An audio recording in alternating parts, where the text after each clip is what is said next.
네, 우리 기쁨 앙상블의 아름다운 연주에 감사를 드립니다. 귀가 호강을 한 것 같습니다. 네. 우리 한 번 더 박수. 네. 네.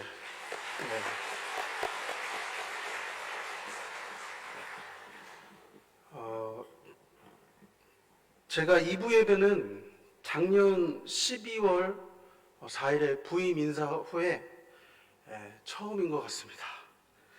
그래서 정말 더 반가운 것 같고요. 저 처음 보시는 분들도 혹시 계실까요? 네, 계실 것 같습니다. 정말 이렇게 만나뵙게 돼서 너무나 반갑습니다. 우리 함께 한 번 더 우리 사랑의 인사, 평화의 인사, 우리 앞뒤 옆 교우분들과 인사 나누겠습니다. 사랑합니다. 잘 오셨습니다. 평안하세요. 네, 감사합니다. 감사합니다. 네. 그 어느 때보다도 힘들고 어려운 시대를 살아가고 있는 우리들입니다. 하나님의 나라를 위해 살아가고 있는 우리가 오늘 말씀을 통해서 지혜와 성령으로 예수님을 전하기 시작하여서 하나님의 나라를 이 남은 땅에 확장해 나가시기를 간절히 바랍니다. 마태복음, 오늘 새 본문 중에 마태복음이 있는데요. 이 마태복음은 유대인들의 배경을 가진 사람들을 위한 복음서입니다. 이것을 우리가 밑바탕에 두시고 마태복음을 한번 처음부터 읽어 나가 보시면 새롭게 말씀이 들려질 것입니다. 오늘 말씀에도 유대인의 배경을 가진 사람들에게 문제가 있죠. 그들은 기도와 구제, 금식, 너무나 좋은 거죠.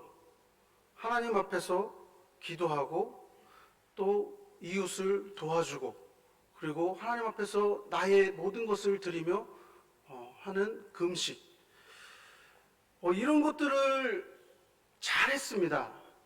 잘 하는데도 불구하고 그것이 딱 율법에 안 걸릴 만큼만 하는 것이 문제였던 것이죠. 맞습니다. 형식적인 신앙이었고요. 이것은 보여주기 위한 신앙이었습니다. 그렇게 예수님은 그들에게 이렇게 말씀하십니다. 얘들아, 딱 그만큼만 헌신하지 말고 딱 그만큼만 봉사하지 말고 너희 중심에서부터 마음으로 섬기고 마음으로 사람을 대해라. 그렇게 하면 진정한 하나님의 나라를 너희가 경험하게 될 것이다. 예수님께서는 철저하게 이 중심, 이 마음에서부터 이 율법의 의미를 살려주시려고 말씀하신 것이죠. 산상수훈에서 오른뺨을 맞으면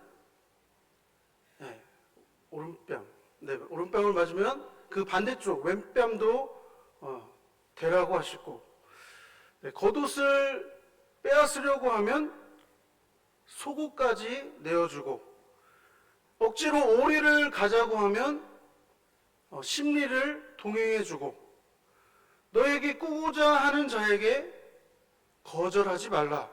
더 나아가서는 원수를 사랑하고 너희를 박해하는 자를 위해서 기도해라.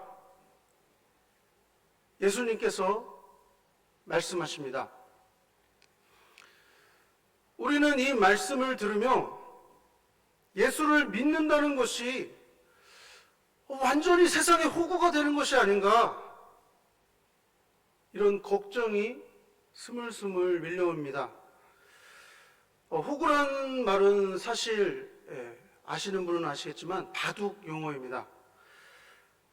이제 석점이 둘러싸여져 있고 그 한쪽이 트인 그 속, 즉 언제든 상대방이 마음만 먹으면 언제든 먹을 수 있는 그런 포석에 들어있는 것을 말합니다.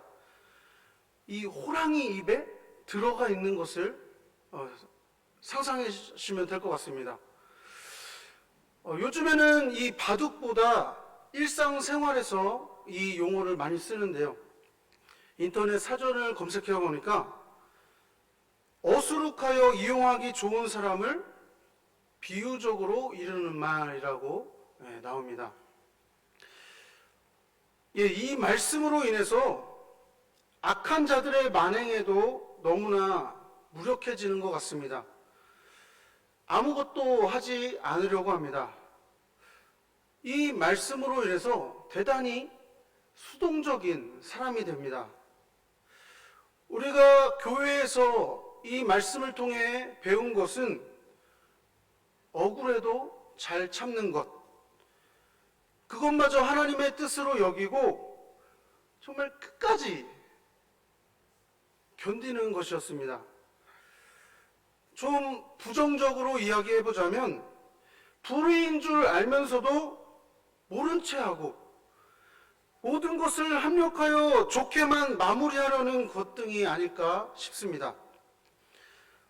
그러나 이것은 성경을 조금만 아는 사람입니다.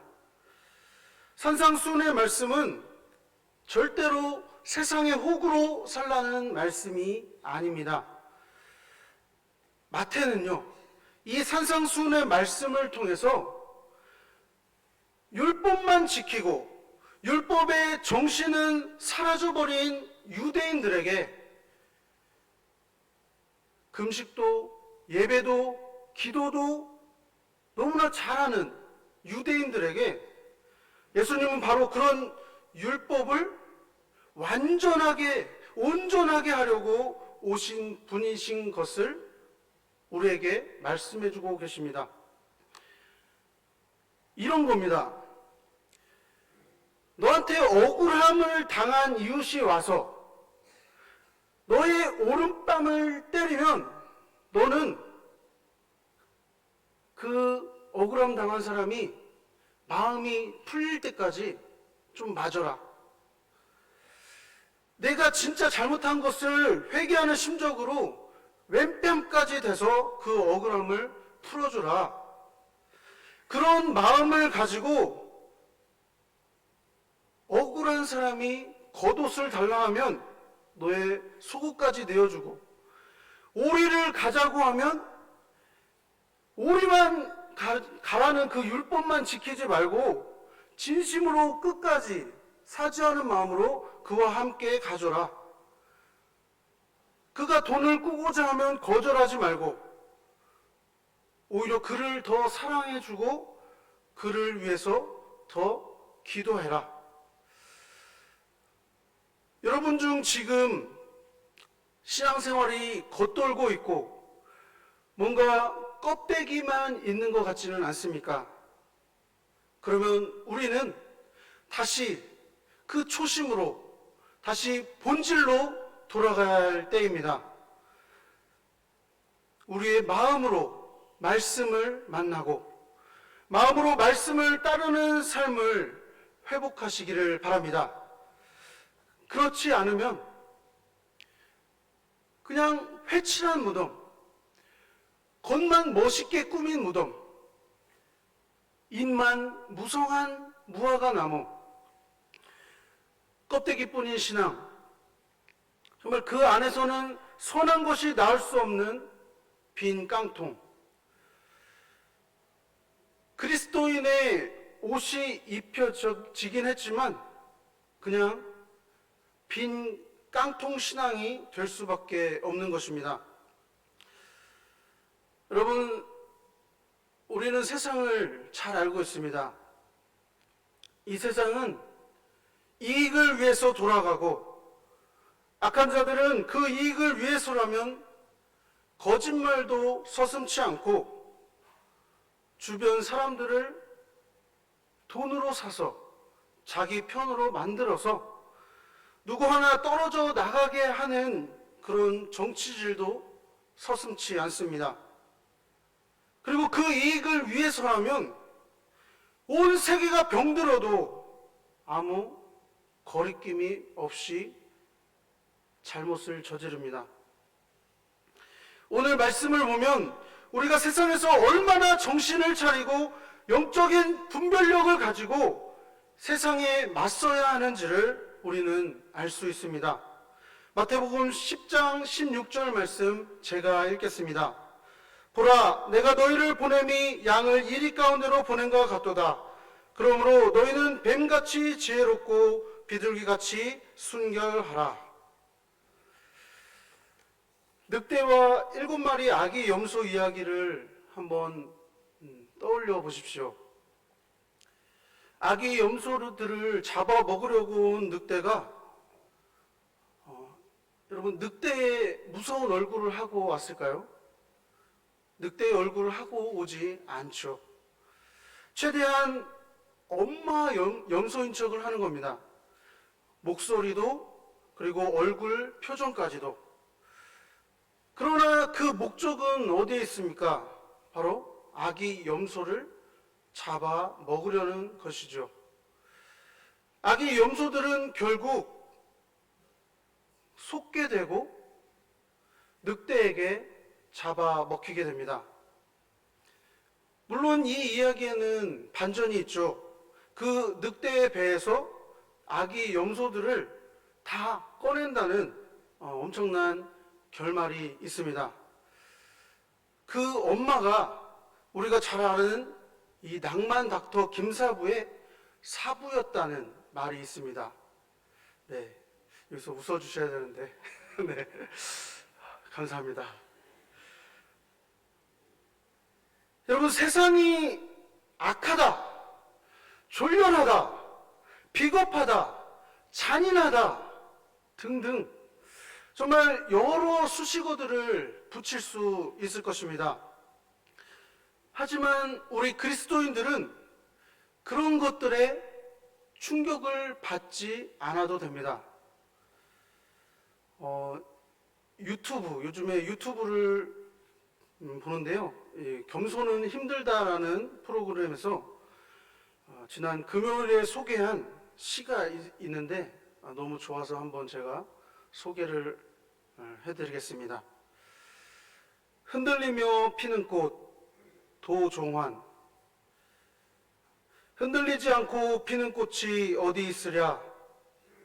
이 세상 그 어떤 아름다운 꽃들도 다 흔들리면서 피었나니, 흔들리면서 줄기를 곧게 세웠나니, 흔들리지 않고 가는 사랑이 어디 있으랴.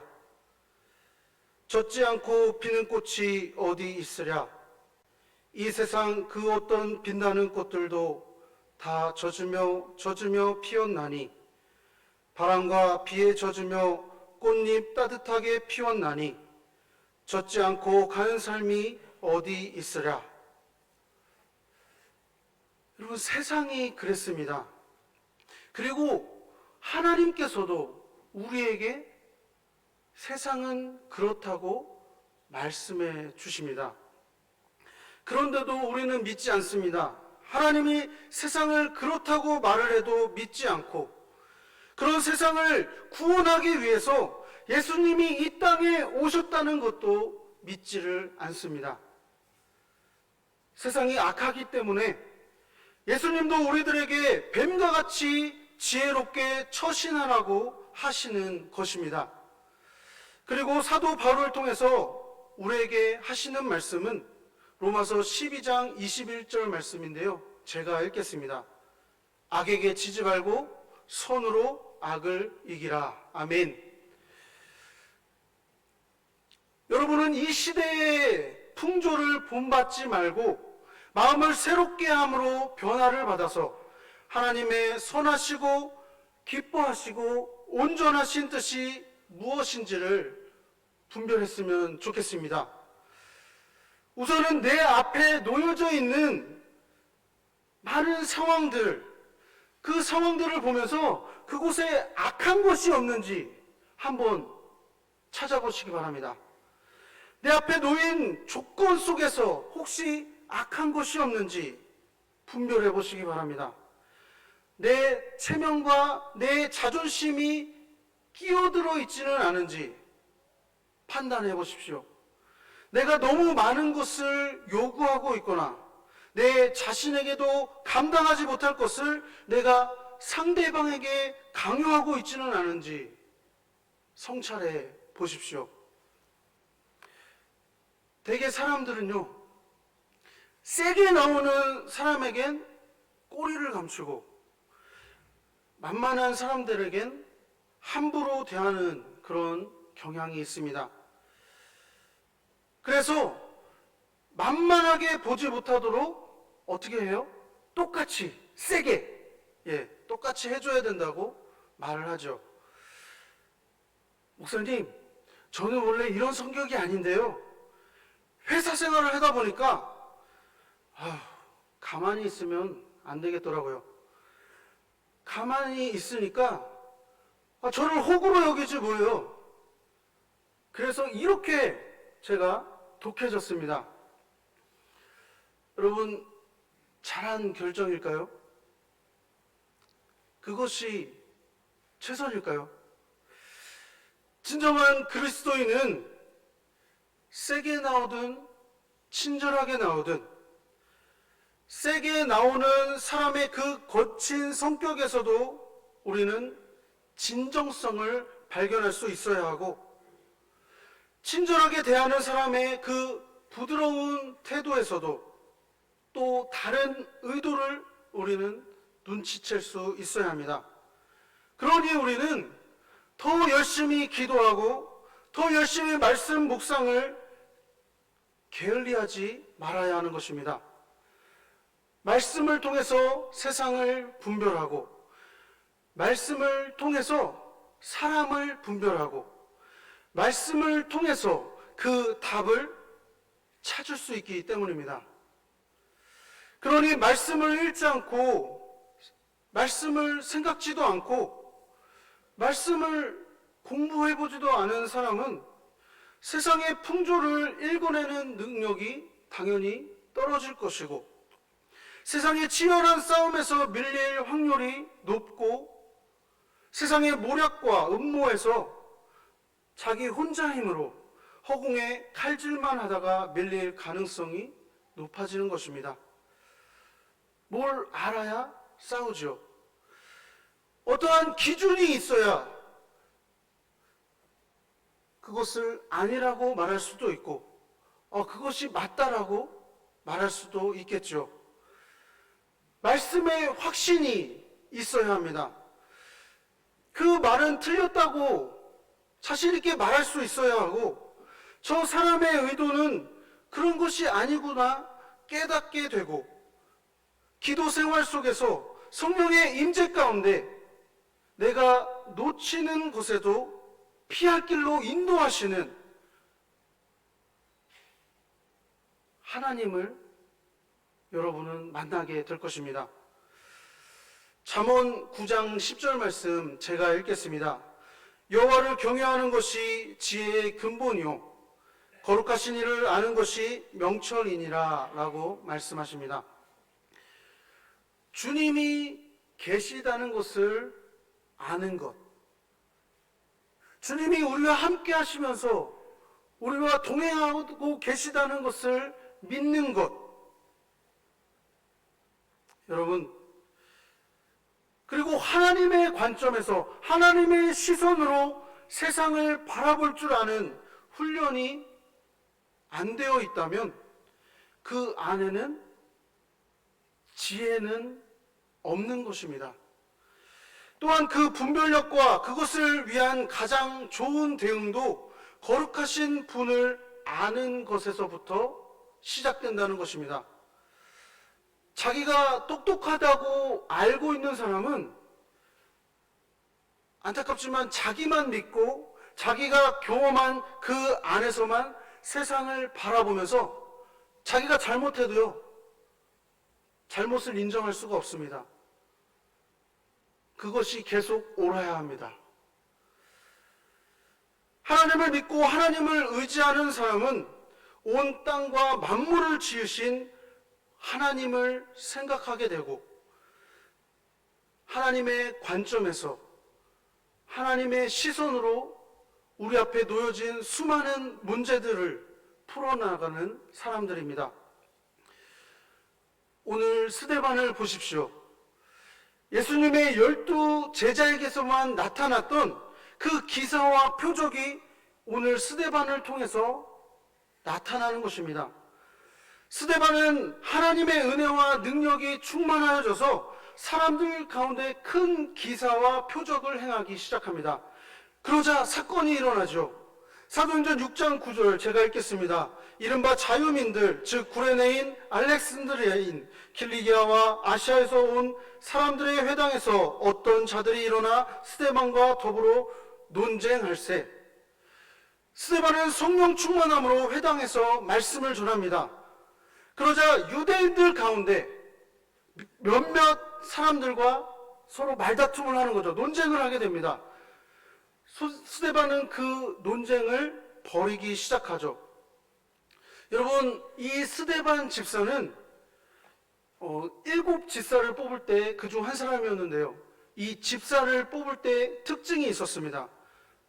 사람의 칭찬을 받을 정도로 바로 사랑받는 사람, 그리고 누군가를 돌봐줄 줄 아는 사람이었습니다. 온유한 사람. 그런데 스데반은 오늘 보니까 이상하게 논쟁을 합니다. 왜 말다툼을 하고 싸우는 것일까요? 논쟁을 좋아했을까요? 아니면 화가 났었을까요? 아니면 집사로 잘못 뽑은 것이었을까요? 아닙니다. 스데반은 꼭 전해야 할, 논쟁해야 할 이유가 있었기 때문에 예수님께서 그리스도이심을, 그분을 믿어야 구원을 받고 영원한 생명을 얻을 수 있음을 전하기 위해서였다는 겁니다. 우리는 사람과 잘 지내고 싶어 합니다. 모든 사람의 칭찬을 받고 싶어 하죠. 인정받고 싶어 합니다. 그러나 스데반은 그것을 내려놓습니다. 그것을 선택하지 않습니다. 모든 사람들이 선택하는 것을 선택하지 않습니다. 오히려 멸시당하고 미움당하는 것을 선택합니다. 예수님이 말씀하십니다. 요한복음 3장 20절에 악을 행하는 자마다 빛을 미워하여 빛으로 오지 아니하나니 이는 그 행위가 드러날까 하며, 유대인들이 스데반을 공격했던 이유는 단지 의견이 달라서가 아니라 자신들의 죄를 스데반이 비췄기 때문입니다. 자신들이 예수님을 죽인 살인자들임을 그 빛을 비췄기 때문입니다. 복음을 전하니까 싫었던 거예요. 우리는 분명히 교회를 다니지 않는 사람들과 친하게 지내야 합니다. 그러나 우리가 복음을 전할 때에는 영원한 생명을 전하는 것에 있어서는 우리가 타협해서는 안 됩니다. 그러기 위해서 우리는 말씀을 항상 가까이 해야 하고 영적으로 둔해지지 않도록 우리는 기도해야 될 줄로 믿습니다. 기도를 멈추지 마시기 바랍니다. 이 복음이 사람을 살린다는 사실을 믿는다면 논쟁을 하게 될지라도 우리는 그 복음을 전해야 된다는 것입니다. 누군가가 절벽을 향해 걸어가고 있다고 한번 생각해 보십시오. 길이 너무 예쁘다고 걸어갑니다. 그런데 조금만 걸어가면 절벽이 있다는 것을 여러분이 안다면 여러분은 어떻게 하시겠습니까? 그 절벽 있어요! 멈추세요! 라고 그렇게 소리치겠죠. 그래도 그 사람이 가겠다고 하면, 그래, 난 너의 의견을 존중해, 잘 가, 라고 하는 사람은 아무도 없을 것입니다. 어떻게든 그곳에 가지 못하게 할 것입니다. 사랑하는 성도님들,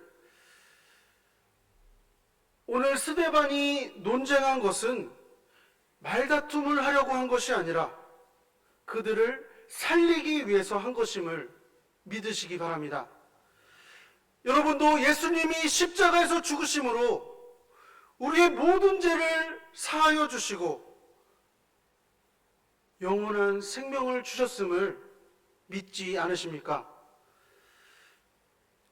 그 믿음이 우리에게 있다면 절벽으로 걸어가는 사람을 살리기 위해서 오늘 지혜와 성령으로 예수님을 전하기 시작하시기를 간절히 바랍니다.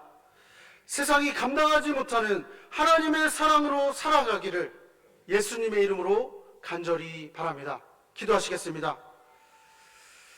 사랑과 은혜가 많으신 하나님, 지혜와 성령으로 예수님을 전하게 하여 주시옵소서. 이 세상이 어지럽고 악하고 혼돈이 있음을 저희들은 깨닫습니다.